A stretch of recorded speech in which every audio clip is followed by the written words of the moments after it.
नमस्कार दोस्तों, आपका स्वागत है अपनी YouTube चैनल PFP में। आज हम हिंदुस्तान यूनिलीवर के बारे में चर्चा करने वाले हैं। पिछले एक साल में स्टॉक ने 5% के नेगेटिव रिटर्न्स बना कर दिए हैं और फिलहाल ये स्टॉक बहुत ही इंपॉर्टेंट लेवल पर ट्रेड करता हुआ नजर आता है। तो आगे आने वाले समय में हम क्या एक्सपेक्ट कर सकते हैं और एज अ रिटेलर हमें क्या करना चाहिए, इसके बारे में आज हम चर्चा करने वाले हैं।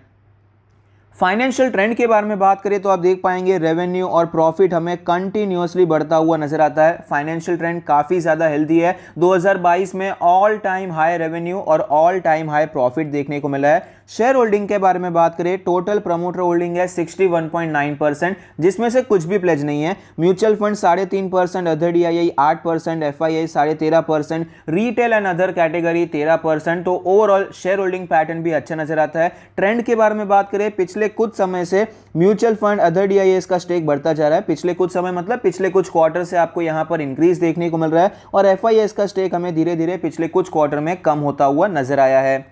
वैल्यूएशन के बारे में बात करें तो सेक्टर का PE रेशियो 43 है, जबकि HUL का 63 है। सेक्टर का प्राइस टू बुक 9 है, जबकि HUL का 11 नजर आता है। तो क्लियरली वैल्यूएशन के बेसिस पे महंगा तो नजर आता है, प्रीमियम वैल्यूएशन पे कंपनी ट्रेड करती हुई नजर आती है।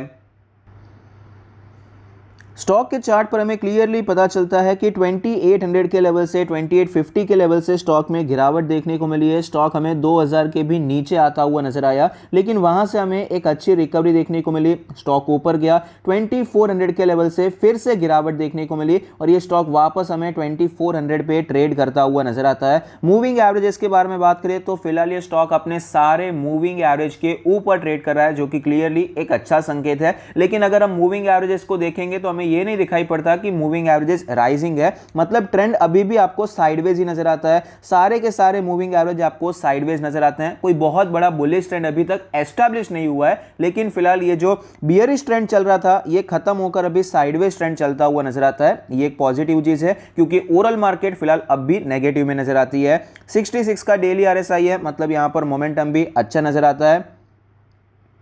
इंपॉर्टेंट लेवल्स के बारे में बात करते हैं। डेली चार्ट पे इंपॉर्टेंट सपोर्ट जो हमें नजर आता है, सबसे पहले 2200 का लेवल एज अ सपोर्ट देखने को मिल सकता है। और रेजिस्टेंस के बारे में बात करें तो एक्चुअली ये स्टॉक अपने रेजिस्टेंस पर ही ट्रेड कर रहा है। 2400 का लेवल है। वीकली चार्ट पे चलते हैं, क्या ये लेवल्स यहां पर भी दिखाई पड़ते हैं? तो वीकली चार्ट पे भी आप देख पाएंगे जो करंट मार्केट प्राइस है रेजिस्टेंस की तरह काम कर रहा है। पहले भी यहां से हमें गिरावट देखने को मिली थी, स्टॉक नीचे आया था, यहां से भी स्टॉक में गिरावट देखने को मिली। तो ये जो 2400 2500 का जोन है ये काफी ज्यादा इंपॉर्टेंट रेजिस्टेंस हो जाता है। डेली चार्ट पे भी और वीकली चार्ट पे भी ये कंफर्म हो रहा है।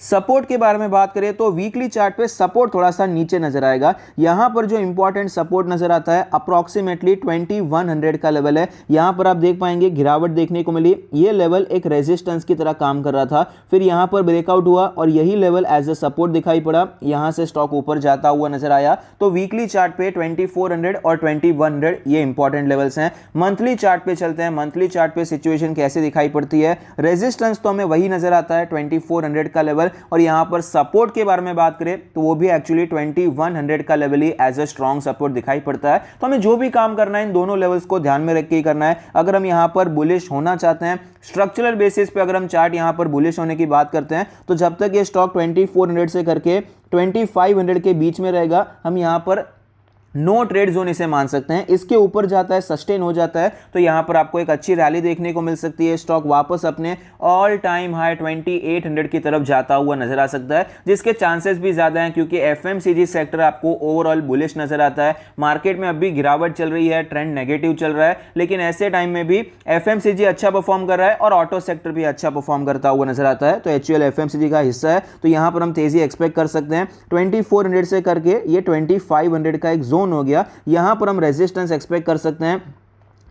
पिछले कुछ समय में अच्छी रैली स्टॉक में देखने को मिली है। वन साइडेड आपको ये स्टॉक ऊपर जाता हुआ नजर आया है, तो इमीडिएटली यहां पर ब्रेकआउट हो जाएगा, उसके चांसेस कम है। और अगर ये इमीडिएट ब्रेकआउट हो भी जाता है तो सस्टेन हो जाएगा, उसके चांसेस भी कम हो जाते हैं, क्योंकि एक बड़ा ट्रेंड आएगा तो यहां पर प्रॉफिट बुकिंग कभी भी देखने को मिल सकती है। तो इसीलिए हमें कब काम करना चाहिए? जब ये स्टॉक इसके ऊपर निकल जाता है, ये रीटेस्ट जब यहां पर आता है, तब वहां पर एक छोटे स्टॉप लॉस के साथ हम काम करने के बारे में सोच सकते हैं। अगर हम शॉर्ट टर्म के लिए खरीदारी करना चाहते हैं या मिड टर्म के लिए खरीदारी करना चाहते हैं, तो ये जोन के ऊपर जब जाता है यहां पर हम खरीदारी करने के बारे में सोच सकते हैं। यहां पर हमारा risk reward ratio short term के लिए भी अच्छा रहेगा, मतलब कुछ दिन के लिए, एक आध दो हफ्ते के लिए, और पोजिशनल ट्रेडिंग के लिए, मतलब अगर आप 3 महीने, 6 महीने, 1 साल के लिए भी होल्ड करना चाहते हैं तो उस हिसाब से भी आपका रिस्क रिवॉर्ड रेशियो काफी अच्छा हो जाएगा। लॉन्ग टर्म के बारे में बात करें तो क्लियरली यहां पर हम खरीदारी करने के बारे में सोच सकते हैं। और एचयूएल फिलहाल पिछले 1-2 साल से जिस प्रकार से बिहेव कर रहा है, मेरे हिसाब से यहां पर कोई ऐसा आदमी नहीं रहेगा, कोई ऐसा इन्वेस्टर नहीं रहेगा जो कि यहां पर मिस कर दिया होगा रैली, क्योंकि स्टॉक ने कई मौके यहां पर नीचे के लेवल्स भी दिए थे, रिसेंटली यहां पर भी दिए थे। तो अब भी मेरे हिसाब से खरीदारी करनी है।